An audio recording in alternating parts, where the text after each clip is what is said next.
We are continuing to monitor the backlash of that security lapse that saw top White House and national security officials discussing military plans, all while a journalist was inadvertently added to their Signal group chat. Let's discuss with Republican Congresswoman María Elvira Salazar of Florida. She serves on the House Foreign Affairs Committee. Congresswoman, thank you so much for being with us. I wonder why you think, of course, I wonder why you think senior officials were discussing the details of this operation in which U.S. service members are going into enemy airspace outside of classified government systems. Well, it was a mistake. Like I said before, it was a mistake. Everyone makes mistakes, but I think that these two, Mike Waltz, National Security Advisor, who served with me here on the floor and who's a patriot and who's the person for the job, and Hegseth, another patriot and another soldier, we should let them understand that they made a mistake, but they need to go forward. The Houthis operation was successful, and the fact that, of course, they made a mistake by putting a reporter in that Signal threat was definitely a mistake, but everyone makes one. And I think that we need to judge them on their performance, what they've done up to now, which has been pretty good. Remember, they're just starting in the job. This game just started. Let's see how they do the next 2 years, and then we can judge them. But not because of one mistake that they put a reporter, maybe they made a mistake and they put that. I mean, listen, those who do not have any sins, they can throw the first stone. Congressman, I wonder what, in your eyes, the mistake is specifically. You alluded to Jeffrey Goldberg being on that chat as a mistake. I wonder if you think using Signal altogether to discuss this kind of operation is a mistake. Well, I use Signal myself. I cannot tell you exactly what would be the right communication vehicle. If they decided to use Signal, they know better. But all I'm saying is that if the reporter would have not been mistakenly in that group of people chatting back and forth, we would have never known. So I don't know. I don't have the answer to that. I'm just concentrating on that the wrong person was put in the wrong threat. Sure. I do wonder generally, though, if there are very reputable experts, including Republican congresspeople, saying that foreign adversaries can access the content of conversations on Signal, whether you would find it appropriate to have those conversations on this app as opposed to government systems, and whether you think the whole incident should be investigated. That is up to the White House to decide if they want to investigate or not. I think that we have a lot more other issues that we need to deal with. I repeat, it was a mistake. I am sure that Mike Waltz is very much regretful of what happened. Same thing with the Secretary of Defense. But we should not hone in on this issue. I'm sure they learned from what happened, and I'm sure they're going to be using other mechanisms. It's not the first time that this happens, and I'm sure it's not going to be the last one. What we need to concentrate is to do it better next time. I use Signal to communicate with people who are in very compromised situations, and it has been pretty good so far. So I Signal, I have nothing to say, but it's. I think that we should talk about the 220A and what's happening with immigration in this country, which is even more important. We will get to that, Congresswoman. I do wonder, though, because there are congressional committees that could lead investigations into this sort of thing. I imagine that you have questions. Fine.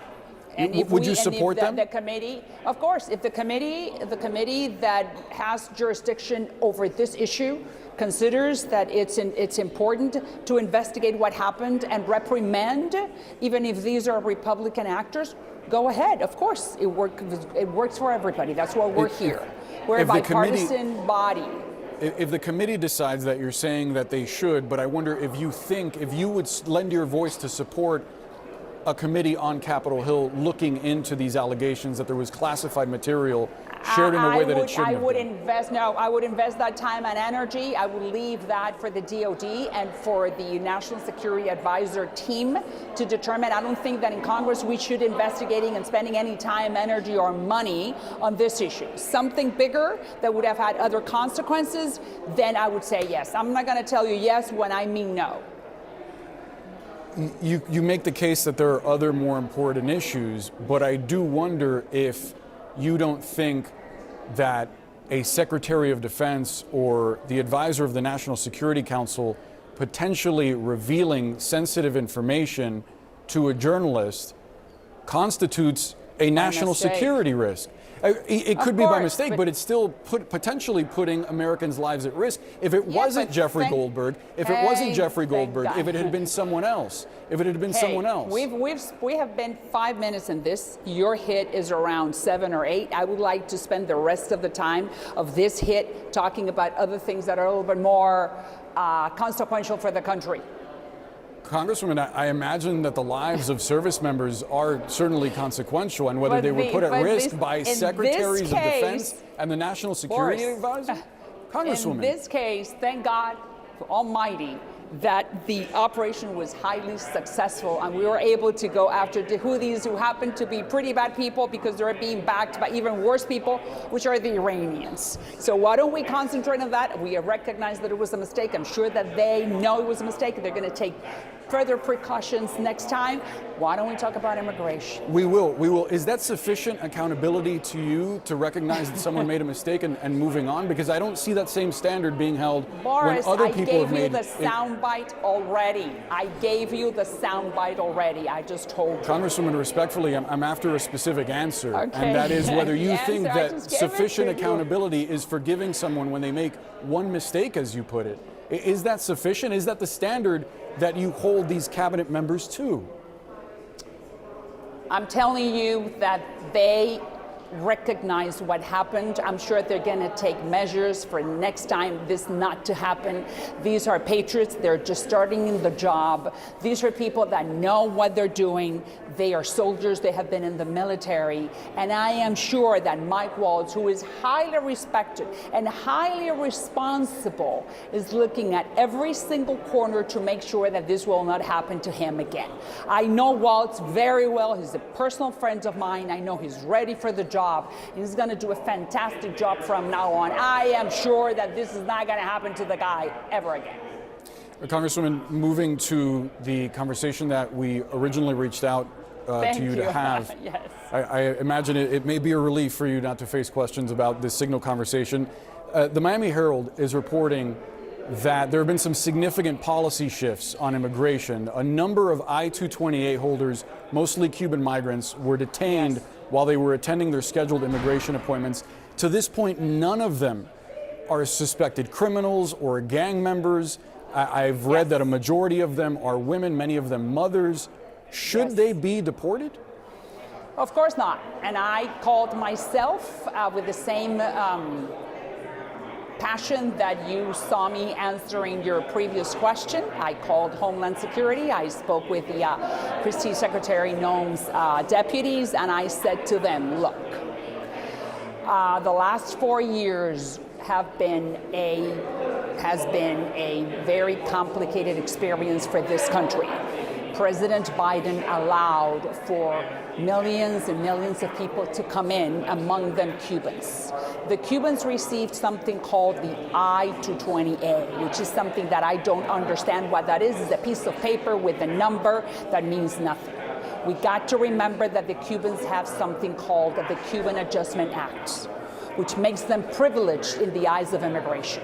So all I'm saying to the Trump administration, to my president, and to my Secretary of Homeland Security is allow for the Cubans to continue the course. Most of them have asked for asylum. Most Cubans cannot return to Havana, as you know very well. Most Venezuelans cannot go back to Caracas, or the Nicaraguans back to Daniel Ortega. We're talking about rough states. We're talking about dictators. We're talking about tyrants. We're talking about very bad places. So sending them back is not going to be possible. So do not detain them. Allow for the 228 to continue in due process and let them face the judge, and then the judge will determine what they're going to do with them, like the good American way of life. As you pointed out, Congresswoman, they can't go back to Nicaragua, Venezuela, or Cuba, in part because they would be locked up for possibly the rest of their lives. I wonder, if they are deported, what message would the Trump administration be sending communities that largely supported and elected this president and yourself? Well, we have to remember that the president promised that he was going to be sending back the illegals who were criminals, that they started with Tren de Aragua. They are doing that. And I understand that these could be migrants, people who came in during the Biden administration. We also have to put all the responsibility on the previous administration because, as I said, they gave him a piece of paper that is worth nothing, number one. The 228 does not allow them to join the path to citizenship that Cuban Adjustment Act allows. I had this conversation with Secretary Mayorkas during 4 years because I said, I'm one of the most bipartisan members of Congress. So everyone has a responsibility. What's happening right now is that Trump and his administration is just cleaning the potholes that Biden left on the road, because it's highly irresponsible to allow people to come to the United States from those 3 countries and say, you're going to be here only for 2 years. Yeah, only for 2 years, don't you worry, but come in right now because I don't need you to become a problem for me. And then what happens now is people don't have a way out.